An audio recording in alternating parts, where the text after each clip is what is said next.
સ્વાગત છે। સમાચાર ઉત્તર પ્રદેશથી પ્રાપ્ત થઈ રહ્યા છે। લખનૌમાં સ્લીપર બસમાં આગ લાગતા 5 લોકોના મોત।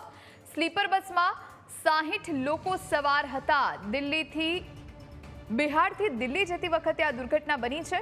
મુખ્યમંત્રી યોગી આદિત્યનાથે આ ઘટના વિશે જાણકારી મેળવી। મોહનલાલગંજના કિસાન પથ ઉપર આ દુર્ઘટના સર્જાઈ। બિહારના પટનાથી શ્રમિકો તેમના પરિવાર સાથે દિલ્હી જઈ રહ્યા હતા એ સમયે આ દુર્ઘટના બની છે। 5 લોકોએ પોતાના જીવ ગુમાવ્યા। સ્લીપર બસ કે જ્યાં 60 જેટલા લોકો મુસાફરી કરી રહ્યા હતા। આ આગની ઘટનાના દ્રશ્યો સામે આવ્યા છે।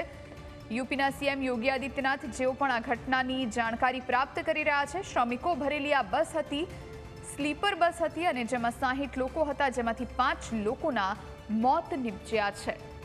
કયા કારણોસર આગ લાગી, શું થયું હતું તેને લઈને હાલ કોઈ જાણકારી પ્રાપ્ત નથી થઈ, પરંતુ હાલ આગ પર કાબુ મેળવી લેવામાં આવ્યો છે। બસ બળીને ખાખ થઈ ગઈ છે અને 5 લોકોના મોત થયા।